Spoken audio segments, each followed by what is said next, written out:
অপরূপ রূপে মা তোমায় হেরিনু পল্লী জননী, কি অপরূপ রূপে মা তোমায় হেরিনু পল্লী জননী। ফুলে ও ফসলে কাদা মাটি জলে ঝলমল করে লাবণী, হেরিনু পল্লী জননী। রৌদ্র তপ্ত বৈশাখে তুমি চাতকের সাথে চাহ জল, আম কাঁঠালের মধুর গন্ধে জ্যৈষ্ঠে মাতাও তরুতল। ঝঞ্ঝার সাথে প্রান্তরে মাঠে প্রভু খেলো লয়ে অশনি, হেরিনু পল্লী জননী।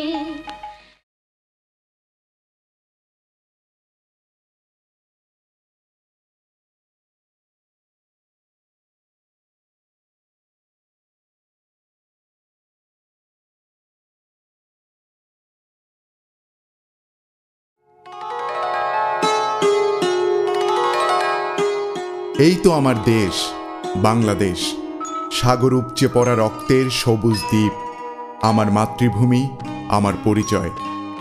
পরিচয়টা কি এমনিতেই হয়ে গিয়েছিল?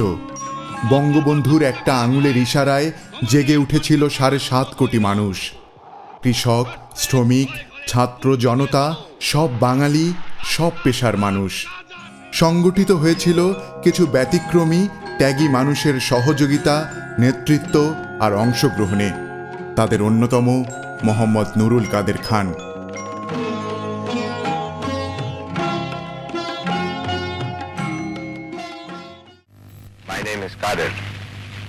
আমার নাম নুরুল কাদের খান।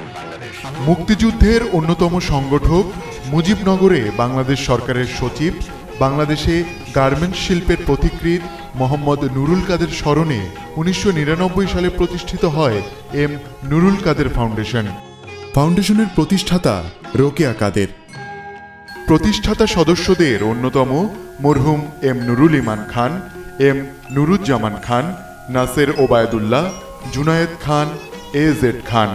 আর সাধারণ সম্পাদক ও সহসাধারণ সম্পাদক হিসেবে দায়িত্ব পালন করছেন মোহাম্মদ নুরুল কাদের খানের পুত্র ও কন্যা, যথাক্রমে ওমর কাদের খান ও ভিদিয়া অমৃত খান।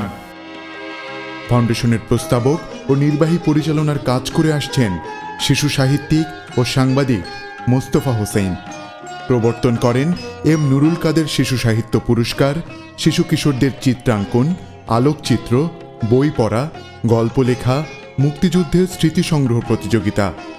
অনুষ্ঠানে যুক্ত হয় চিত্র প্রদর্শনী, পুরস্কারপ্রাপ্ত লেখকদের প্রতিকৃতি প্রদর্শনী, কিশোর মুক্তিযোদ্ধাদের সম্মাননা ও সাংস্কৃতিক অনুষ্ঠানের।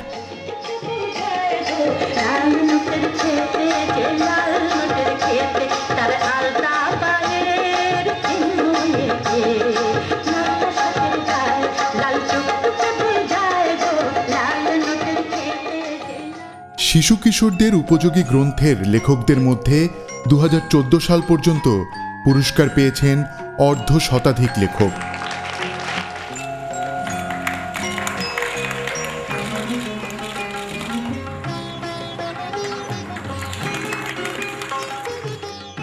অতিথি হয়ে এসেছেন বাংলাদেশের প্রথিতযশা লেখক, শিল্পী, শিক্ষক ও সাংবাদিকদের মধ্যে অনেকেই। আমাদের প্রশাসন গড়ে তোলা সম্পূর্ণ কৃতিত্ব নুরুল কাদের খান এবং অত্যন্ত সাহসের সঙ্গে এবং সাংগঠনিক ক্ষমতার পরিচয় দিয়ে তিনি এই প্রশাসন গড়ে তুলেছিলেন। আবার আমি যখন মুক্তি ফৌজের বিভিন্ন শিবিরে যেতাম, আমাদেরকে বলা হতো আমরা ওদের কাছে মুক্তিযুদ্ধের প্রেরণা সৃষ্টি করব, তখন কয়েকটা ক্যাম্পে নুরুল কাদের সঙ্গে গিয়েছি এবং তার একটা আশ্চর্য ব্যক্তিত্ব ছিল। আমরা যা বক্তৃতা দিয়ে না করতে পারতাম, নুরুল কাদের সেখানে কেবলমাত্র উপস্থিত হয়ে মুক্তিযোদ্ধাদের সঙ্গে দু চারটা কথা বলে তাদের পিঠ চাপড়ে দিয়ে তাদেরকে উদ্দীপ্ত করতে পারতেন। মানে নেতৃত্ব তাদের গুণ তার ছিল। শিল্প সাহিত্যের প্রতি তার অনুরাগ শেষের দিকে খুব বেশি সময় দিতে পারত না, কিন্তু গানের জলসা হলেই ঝিলু হাজির হয়ে যেত। এই যে গানের জলসায় হাজির হয়ে যাওয়া, ইন্ডাস্ট্রি করা, মানুষজনের উপকার করা, এই ছিল ঝিলু। এবং সেই লোকটাই, সেই প্রেরণাটাই তার ছেলে মেয়েদের মধ্যে প্রবিষ্ট হয়েছে। আমি চাইব, আমার বিশ্বাস, তার ছেলে মেয়েরা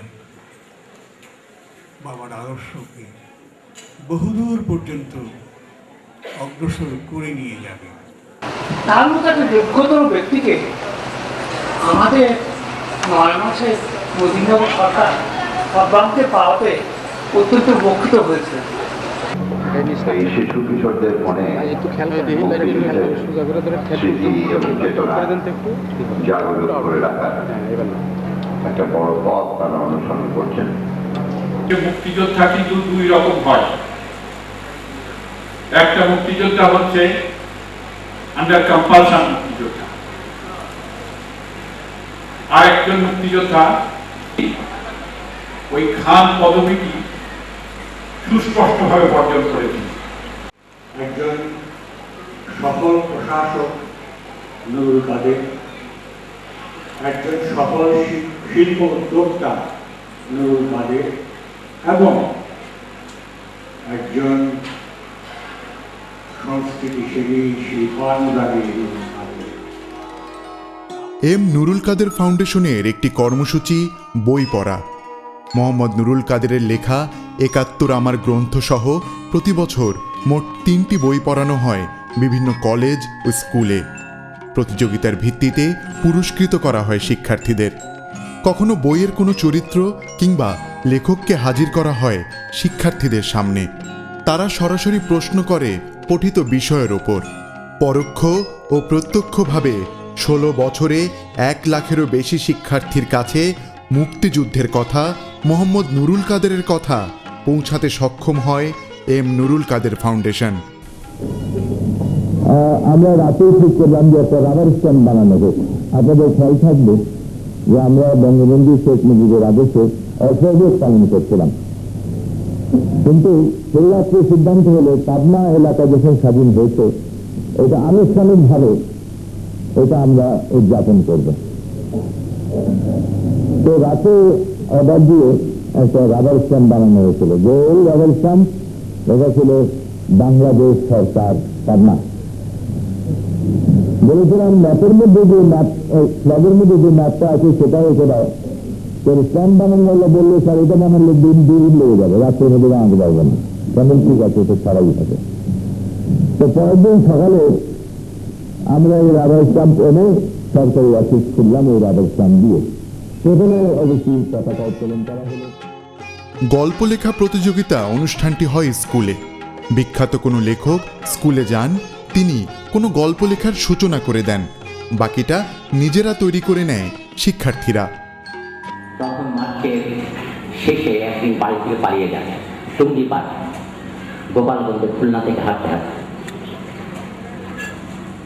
এবং মুক্তিযোদ্ধা হতে চেয়েছিলাম, ওরা নেয়নি। 7.5 কেজি রাইফেল উঁচু করতে পারতাম না। কখনো আলোকচিত্র প্রতিযোগিতারও আয়োজন করে থাকে ফাউন্ডেশন। শিশু কিশোররা বিষয়ভিত্তিক ছবি তুলে জমা দেয়। সম্প্রতি যুক্ত হয়েছে পুরস্কারপ্রাপ্ত লেখকদের গ্রন্থ নিয়ে বই মেলার।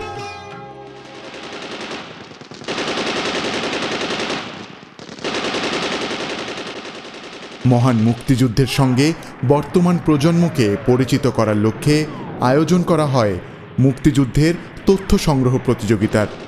শিক্ষার্থীরা মুক্তিযোদ্ধা কিংবা নির্যাতিতদের সাক্ষাৎকার গ্রহণ করে পাঠায় ফাউন্ডেশনে। পুরস্কৃত করা হয় সেরা সংগ্রাহককে। বাছাই করা কিছু স্মৃতি প্রকাশ করা হয় অনুষ্ঠান উপলক্ষে প্রকাশিত সুভেনিরে। শিক্ষার্থীরা বুঝতে পারে দেশের জন্মব্যথা কেমন ছিল, যুদ্ধটা কেমন ছিল।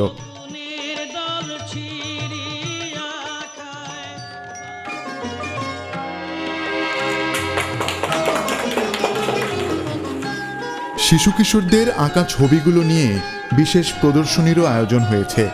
বেঙ্গল ফাউন্ডেশনের সহযোগিতায় আয়োজিত প্রদর্শনী থেকে প্রাপ্ত অর্থ ব্যয় করা হয়েছে সিডরে ক্ষতিগ্রস্ত শিশু কিশোরদের সহযোগিতায়।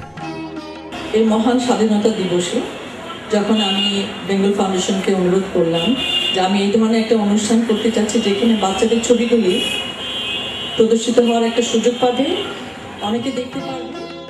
বহু গুণে গুণান্বিত মোহাম্মদ নুরুল কাদের সম্পর্কে জানতে পারা যায় দেশের বুদ্ধিজীবীদের কাছ থেকে। ফাউন্ডেশনের অনুষ্ঠানগুলোতে তার প্রতিফলন ঘটেছে। বিশিষ্ট বুদ্ধিজীবী কবি তার সম্বন্ধে যে সমস্ত লিখেছেন, তার মতো একজন সত্যিকারভাবে মুক্তিযোদ্ধাকে যেভাবে সম্মান দেখানো হচ্ছে বা হয়েছে, এটা আমাদের জন্য, সব মুক্তিযোদ্ধাদের জন্য এটা অত্যন্ত বিরাট। But if I remember Jhilu, I would say that I could see him with his mustache 1 inch longer.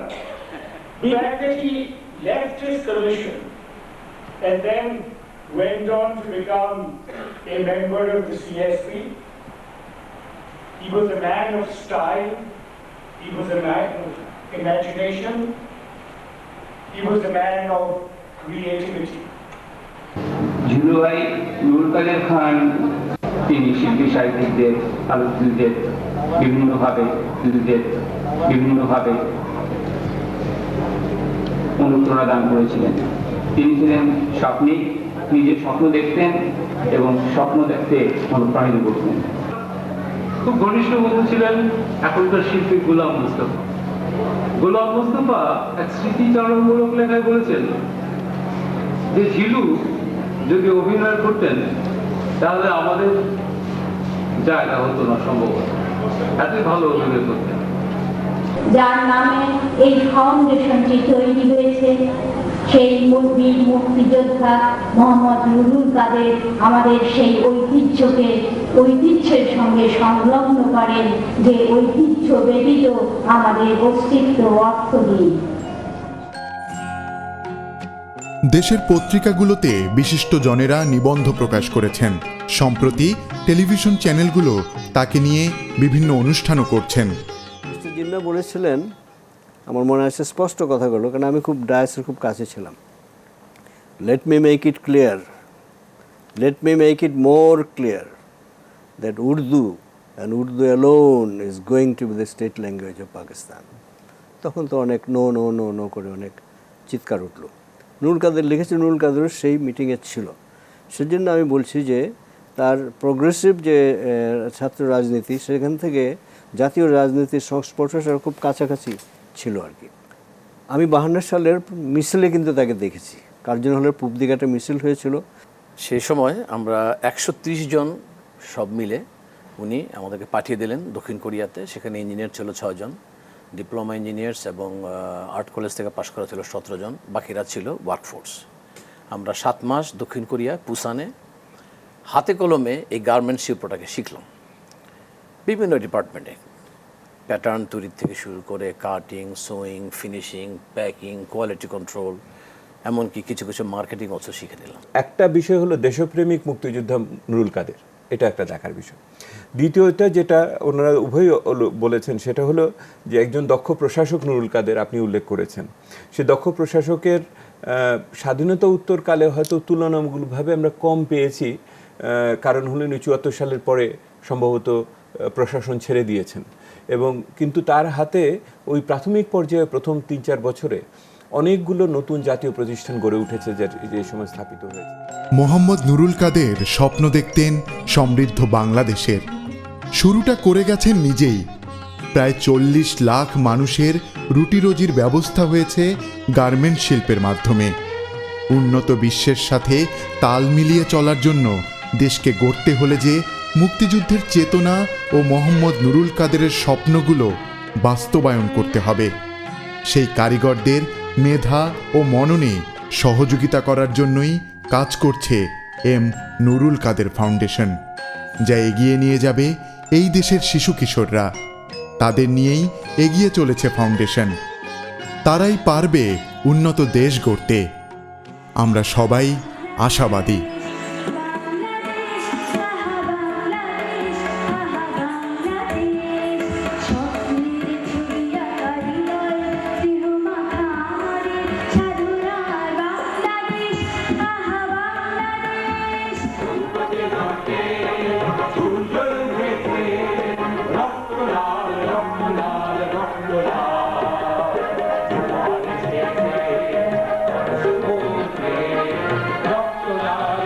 তোরা